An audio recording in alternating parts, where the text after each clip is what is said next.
हाँ प्यारे बच्चों, हम लोग पढ़ रहे हैं ये हाई स्कूल का सेकंड चैप्टर इंग्लिश का, जिसका नाम है अ लेटर टू गॉड।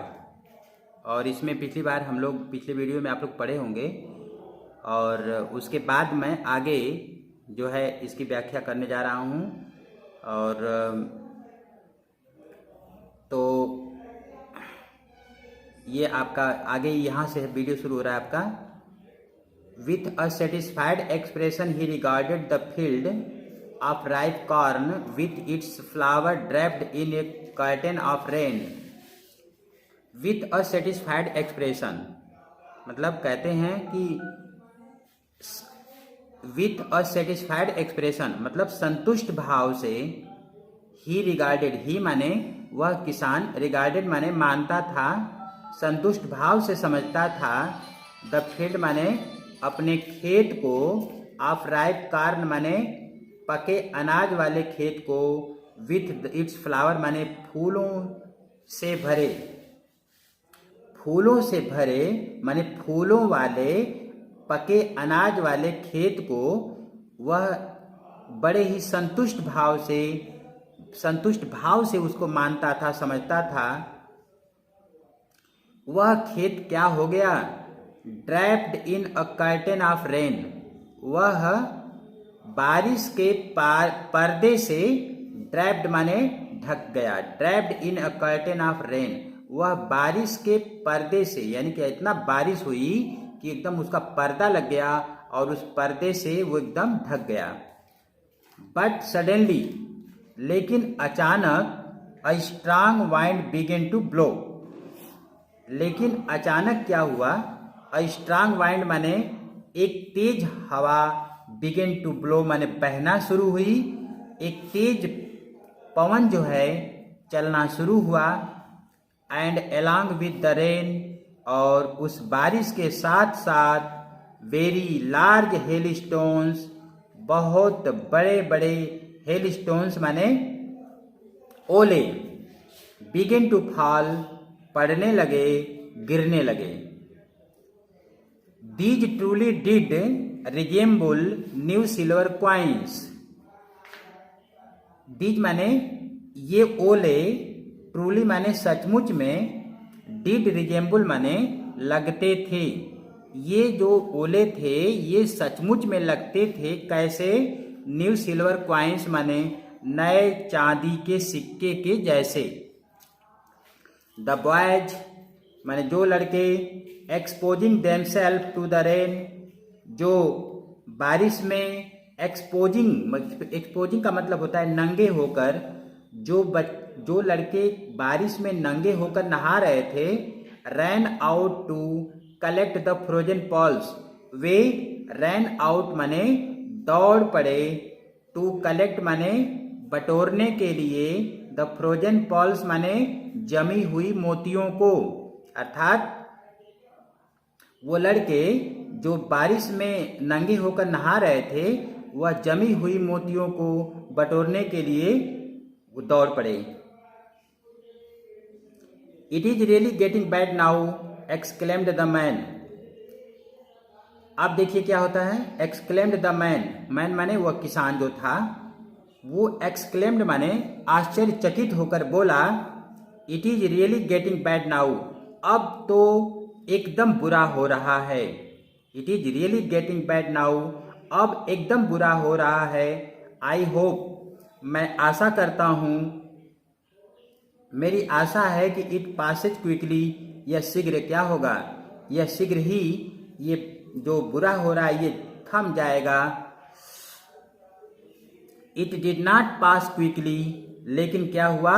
यह शीघ्र जो है यह जल्दी नहीं थमा, जल्दी नहीं रुका। फॉर एन आवर, एक घंटे तक, द हेल, एक घंटे तक, द हेल माने ओला, रेंड माने पड़ा, एक घंटे तक ओला पड़ा। ऑन द हाउस माने घर के ऊपर, द गार्डन बागीचे में, द हिल साइड पहाड़ियों की तरफ, द कार्न फील्ड अनाज वाले खेत में, ऑन द होल वैली और पूरे घाटी में ओला जो है 1 घंटे तक पड़ा। The field was white, the field was white, खेत जो है एकदम व्हाइट हो गया, एकदम सफेद हो गया। एज इफ, मानो कि, कवर्ड विथ साल्ट, मानो कि वह नमक से ढक गया हो। Not a leaf remained on the tree, वृक्षों पर एक भी पत्ते नहीं रह गए।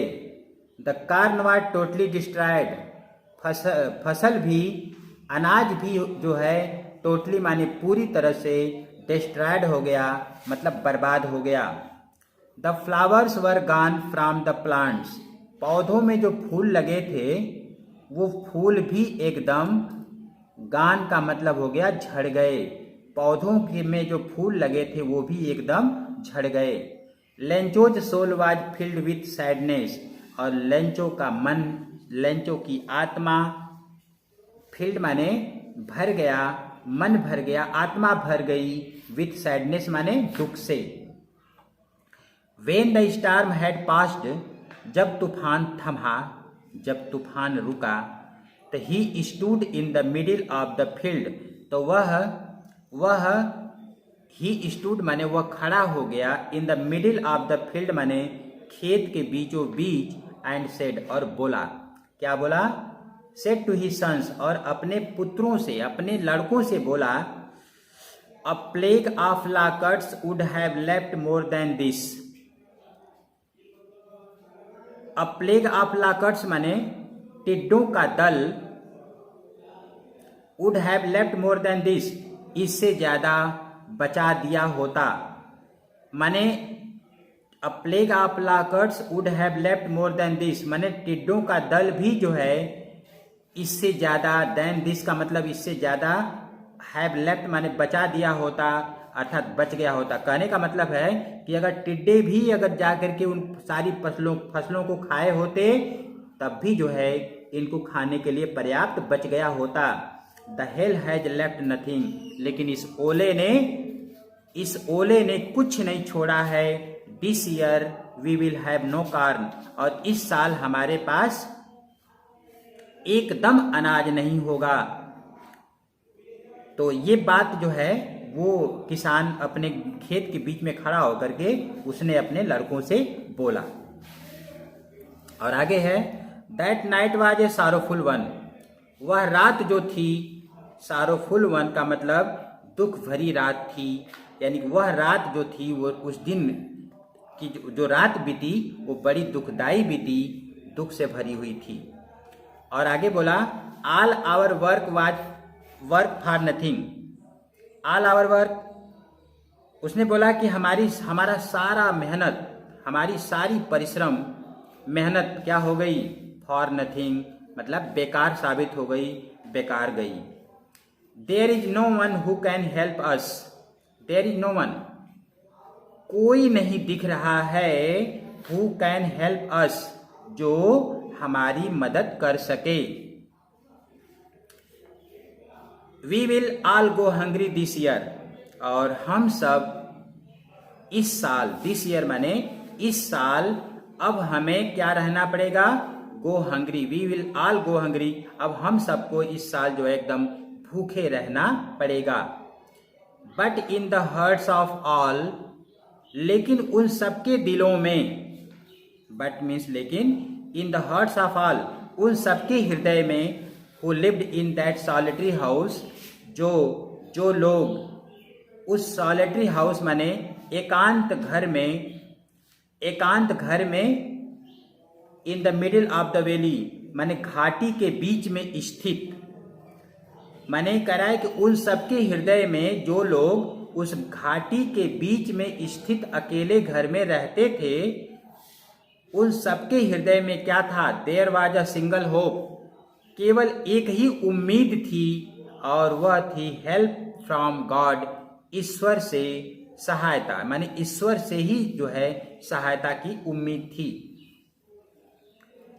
Don't be so upset even though this seems like a total loss, don't be so upset, इतना परेशान मत हो तुम लोग, बोला उसने अपने पुत्रों से कि don't be so upset. So upset, upset माने होता है परेशान, इतना परेशान मत हो। इवन दो, भले ही, दिस सीम्स, ऐसा प्रतीत होता है, लाइक टोटल लॉस, जैसे कि टोटल लॉस हो गया है, यानी सब कुछ जो है बर्बाद हो गया है। तो कहता है वो किसान अपने पुत्रों से कि माना कि पूरी बर्बादी हो गई है, कुछ नहीं बचा है, फिर भी परेशान होने की जरूरत नहीं। रिमेंबर, रिमेंबर माने याद रखो, no one dies of hunger, याद रखो भूख से कोई मरता नहीं है। दैट्स व्हाट दे से, दैट्स मीन्स यही बात व्हाट दे से माने यही बात जो है लोगों का भी कहना है, यही लोगों का भी कहना है। No one dies of hunger, कोई भूख से मरता नहीं है। ऑल थ्रू द नाइट, सारी रात, Lencho thought only of his one hope, सारी रात लेंचो जो है अपने सिर्फ एक ही उम्मीद के बारे में, अपनी एक आशा जो थी उसके मन में, उसी के बारे में सारी रात वो सोचता रहा। द हेल्प ऑफ गॉड, ईश्वर से सहायता। हुज आइज, जिसकी आंखें, as he had been instructed, जैसा कि उसको इंस्ट्रक्ट किया गया था, बताया गया था, समझाया गया था। सी एवरीथिंग, वो सब कुछ देखती हैं। Even what is deep in one's conscience, और यहाँ तक कि किसी के अंतःकरण में क्या चल रहा है, अंतःकरण की गहराई में क्या चल रहा है, उसकी आंखें उसे भी देख लेती हैं। Lencho was an ox of a man, Lencho was an ox of a man, Lencho एक मेहनती इंसान था, परिश्रमी इंसान था। ऑक्स माने होता है बैल, इसका मतलब हो गया कि यहाँ पर बैल से लिया गया है, परिश्रमी और मेहनती व्यक्ति से। Working like an animal in the fields, और खेतों में एक पशु की तरह जो है वो वर्किंग करता था, मतलब खटता था, काम करता था।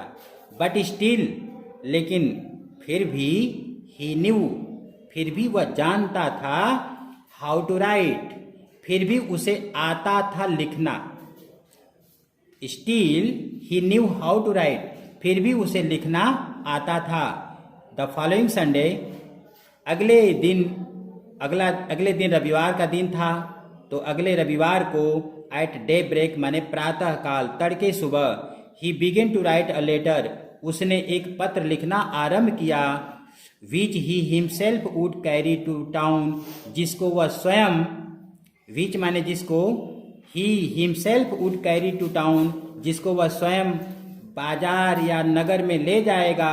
And place it in the mail, और उसे डाकघर में, डाक में डाल देगा। डाक का मतलब, मेल का मतलब होता है, मेल माने पत्र पेटिका जो होती है उसमें वो डालेगा।